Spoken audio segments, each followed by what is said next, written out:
और गापा सर ने आपको लेवल्स बताए। चलिए अब आगे बढ़ते हैं और अब बात करते हैं बाजार के बड़े ट्रेंड की। बाजार में लगातार 8 दिनों से गिरावट जारी है, जैसे कि हम बात भी कर रहे हैं। खासकर मिड कैप और स्मॉल कैप में देखिए यहाँ पे बिकवाली सबसे ज्यादा है। ऐसे में निवेशकों को अब क्या करना चाहिए, इस पर चर्चा के लिए हमारे साथ जुड़ रहे इन्वेस्टसेट पीएमएस के पार्टनर और रिसर्च हेड अनिरुद्ध गर्ग जी। अनिरुद्ध जी, बहुत स्वागत है आपका सीएनबीसी आवाज पर। मैं श्रेया बात कर रही हूँ आपसे। जिस तरीके से हम बाजार में देख रहे हैं, लगातार 8वां सत्र है, बिकवाली हावी है और इतने सारे पॉजिटिव ट्रिगर्स आए, बाजार ने किसी को नहीं अपनाया। चाहे बजट की बात कर लें, हम आरबीआई पॉलिसी की बात कर लें, दिल्ली इलेक्शन की बात करें, और अब क्या चैलेंजेस नजर आ रहे हैं आपको? पहले तो बाजार में ये मूड माहौल कैसा लग रहा है, साथ ही आप कैसे चैलेंजेस को देख रहे हैं आप? Good afternoon Shreya. हम इस टाइम पे हम वापस हम 100% कैश पे थे पिछले कुछ महीनों से। आपके चैनल पे हमने डिस्कस भी किया था पीछे, बट अब हमें वैल्यूएशंस का कंफर्ट आने लग गया है। तो हम क्या कहें, वी स्टार्टेड निबलिंग इन। हमने माल लेना शुरू करा है मार्केट में, और आई थिंक वैल्यूएशन कंफर्ट अब मार्केट में कहीं ना कहीं हमें दिखने लग गया है। कैश पे थे, बड़ा गजब। वैसे मुझे याद है आप अनिरुद्ध सितंबर में, शायद अगस्त या सितंबर में अक्टूबर या हाँ उस टाइम की बात है, जब आपने कहा था कि संभल के और सतर्क के रहें बाजार में। उस टाइम पे क्या देखा था? वैल्यूएशन फ्रॉथ, यूफोरिया को लेके कंसर्न्स बन रहे थे आपके जहन में, और इतना बोल्ड कॉल कैसे ले लिया 100% कैश पे बैठने का? आशीष जी, मैं हमेशा शुरू से ये सोचता हूँ, बिकॉज मैं ज्यादातर टाइम खुद एक इन्वेस्टर ही रहा हूँ, फंड मैनेजर बहुत लेट बना हूँ। हाँ। तो मुझे ये लगता है कि कहीं ना कहीं हमें ये जरूर देखना मार्केट में पड़ेगा कि जब वैल्यूएशंस का और एक्सुबरेंस का एक मिश्रण होता है, वहां से कमाने के लिए हम क्या बोले, जो रिस्क रिवॉर्ड रेशियो है वो बहुत अनफेवरेबल हो जाता है आपके लिए। तो और रिस्क बहुत है। सब समझिए, आपको 100 रुपए की चीज अगर 35% भी टूटी, तो आपको उसको कमाने के लिए 50 से 60, 50-55% की रिकवरी करना पड़ेगा। तो कहीं ना कहीं मुझे लगता है कि हाँ, हमें ये डिसीजंस लेने चाहिए, और ये डिसीजंस हम हर टाइम टू टाइम लेते रहते हैं। और इसमें हम ये साथ में बोलते हैं कि जरूरी नहीं है कि हम बेच देंगे तो उसके बाद मार्केट ऊपर नहीं जा सकता, बट कहीं ना कहीं जब मार्केट में एक्सुबरेंस और फ्रॉथ का एक कॉम्बिनेशन है, वहां से उस भारी बाजार को चलाना बहुत मुश्किल हो जाता है। और हम देखिए, सबसे बड़ी बात है कि ज्यादातर इन्वेस्टर्स कोई इंडेक्स फंड इन्वेस्टर्स नहीं है। उन्होंने कोई निफ्टी नहीं ले रखी कि जी 10% टूट जाएगी, 15% टूट जाएगी। ज्यादातर लोग मोमेंटम में, ग्रोथ में करते हैं, and typically at the end of a bull run जहां पैसा बन रहा होता है उधर शिफ्ट हो जाते हैं। और वहां से जो करेक्शन आती है वो बहुत ज्यादा डीप होती है। आपके पिछले 6-8 महीने के पैसे खत्म हो जाते हैं आपकी। आप अगर मार्केट का नीचे से शुरू करते हैं, तो जो आपकी इन्वेस्टमेंट होती है वो ऊपर जाके बढ़ जाती है, कॉन्फिडेंस आ जाता है 1-1.5 साल में जो पैसा बना होता है।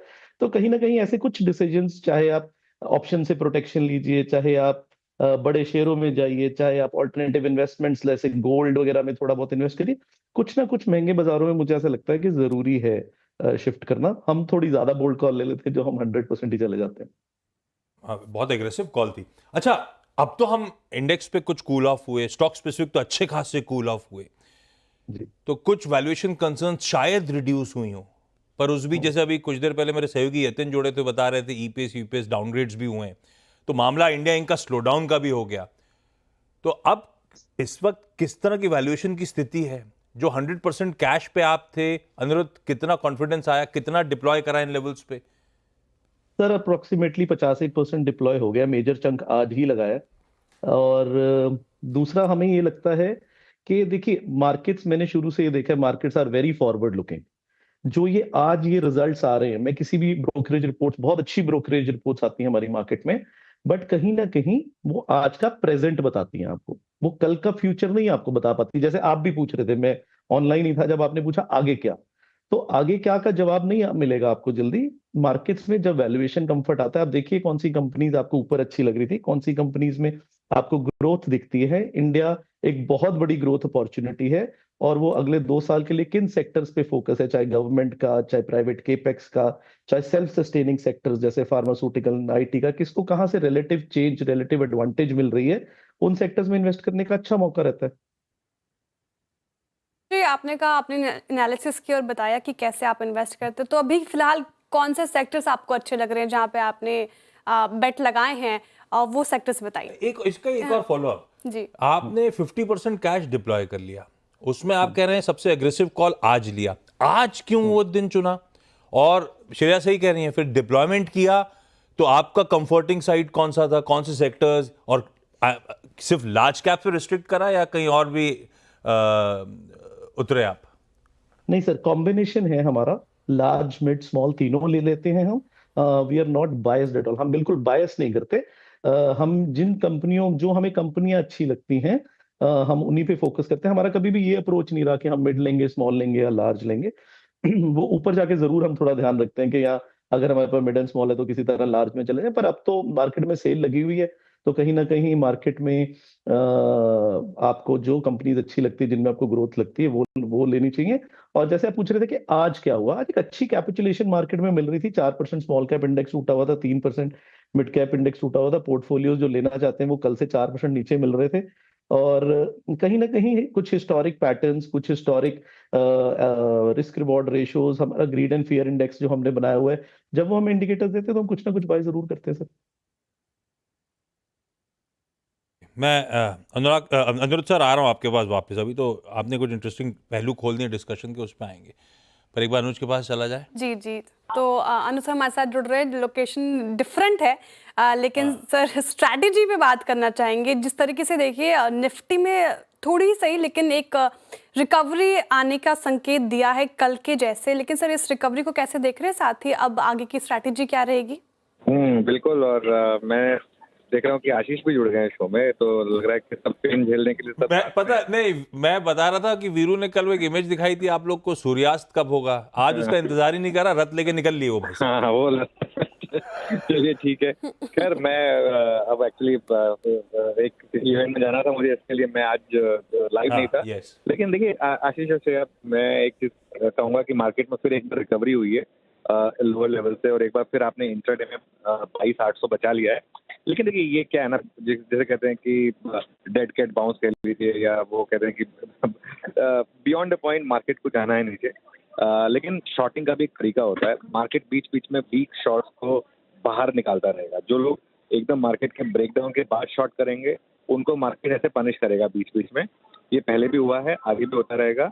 मेरा व्यू ये रहेगा कि आप कोई भी पोजीशन कैरी मत करिए, क्योंकि ये मार्केट आपको बेहतरीन मौके दे रही है इंट्राडे में शॉर्ट करने का। कल भी मार्केट ने मौका दिया जहां खुला वहां शॉर्ट करने का, आज मार्केट ने बेहतरीन मौका दिया जहां खुला वहां शॉर्ट करने का।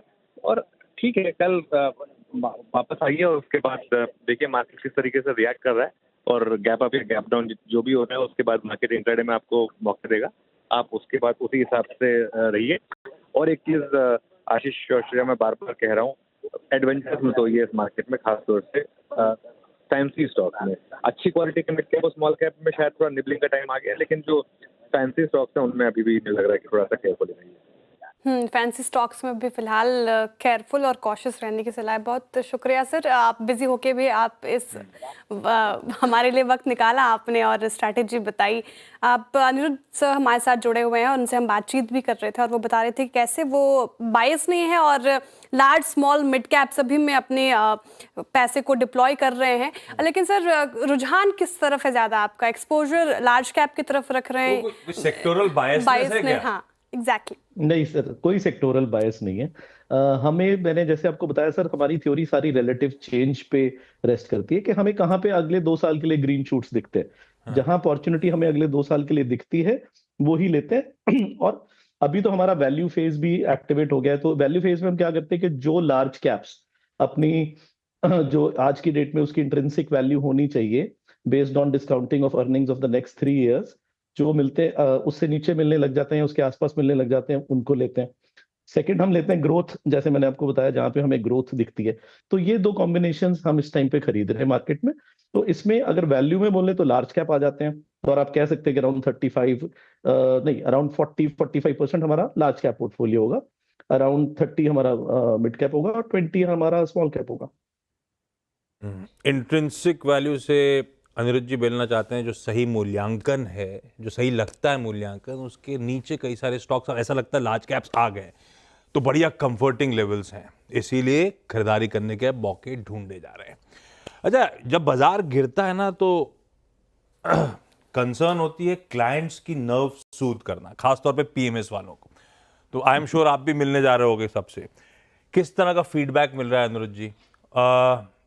क्या समझा रहे हो उनको? कॉन्फिडेंस लौट रहा है, कॉन्फिडेंस बना हुआ है उनका, और जब मिलने जा रहे हो तो एक्स्ट्रा पैसा दे के बोल रहे हैं कि अनुरुद्धा और लगा दो यार, जो होगा देखा जाएगा।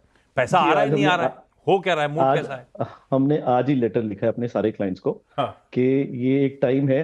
देखिए सर, मार्केट मेरे हिसाब से आशीष जी आपको दो चीजों के लिए, इक्विटी मार्केट हमें डेट से ज्यादा रिटर्न क्यों देता है? पहले तो हम एक्स्ट्रा ऑर्डिनरी एंटरप्रेन्योर्स पे, अच्छी कंपनीज पे एक फ्यूचर के लिए बेट लेते हैं जो कि अनसर्टेन है। और दूसरी चीज ये कि हम मार्केट में पैसा तब लगाते हैं जब मार्केट में फियर बहुत ज्यादा है। तो आई थिंक ये एक अच्छा कॉम्बिन, ये एक टाइम है जहां पे दोनों कंडीशंस मीट होती हैं। तो क्यों ना मार्केट में पैसा लगाया जाए। हमारे इन्वेस्टर्स को हमने लेटर्स लिखे और बहुत पॉजिटिव रिस्पॉन्स आ रहा है। इन्वेस्टर हमारे केस में थोड़ा बायस इसलिए भी बोल सकते हैं कि इन्वेस्टर्स ने डाउनफॉल नहीं देखा इस वाले फॉल में, बट समवेयर हम तो उनको ये भी समझाते हैं कि आपके और भी म्यूचुअल फंड्स हों या पीएमएस हो, अगर किसी के मन में डर है तो ये डरने का टाइम नहीं है। क्योंकि आप देखिए कोविड में 23 मार्च को लॉकडाउन लगा, नेक्स्ट डे से मार्केट एक्सट्रीम फियर हुआ psychologically, and then next day से मार्केट चला। उसके बाद सेम रशिया यूक्रेन वॉर में बोले तो उसके बाद हमें बहुत अच्छे रिटर्न्स मिले। तो कहीं ना कहीं अगर हम फियर से क्या होता है ना, हम ऊपर ग्रीड को सकम कर देते हैं और नीचे फियर को सकम कर देते हैं। तो ये चीज एज फंड मैनेजर्स हमारी ड्यूटी बनती है कि हम क्लाइंट्स को समझाएं कि हमें इसका विपरीत करना पड़ेगा। अच्छा, मेरी तरफ से आखिरी सवाल, ये आजकल क्या हो रहा है? अब तो ठंडे पड़ गए, तमाम कंसर्न्स थे, उसके बाद हमने काफी सारी पॉजिटिव्स देखे, चाहे वो ग्लोबल फ्रंट पे टैरिफ टलना, at least for the time being, और रेसिप्रोकल टैरिफ्स। हमारा बजट बुरा नहीं था, आरबीआई ने लिक्विडिटी की अगर किल्लत थी सिस्टम में तो उस प्रॉब्लम को एड्रेस करा, दरों में कटौती दी, श्रेय ने भी मेंशन करा था दिल्ली इलेक्शन, सब तो हुआ जो बाजार चाहता था वैसे ही हुआ। तो आजकल अब क्यों उठते हैं रोज सुबह और फिर धुल जाते हैं हम लोग? हमारे पीयर सब ठीक ठाक चलते हैं। देखिए सर, एक बड़ी पुरानी सेइंग है आशीष जी, हाँ। A bull run it feeds on bad news हाँ। And a bear run it feeds on good news. तो ये जितनी भी गुड न्यूज मार्केट में लाएंगे, मार्केट को उतना ही तोड़ने का मौका मिलता है। बिकॉज कहीं ना कहीं कोई भी बीच में थोड़ा बुलिश होता है, उसको मार्केट का करेक्ट करके पोजीशंस कटवा के आगे बढ़ जाती है। तो ये तो बियर रन का एक, या बुल मार्केट करेक्शन का एक बहुत पुराना वे ऑफ ऑपरेशन है।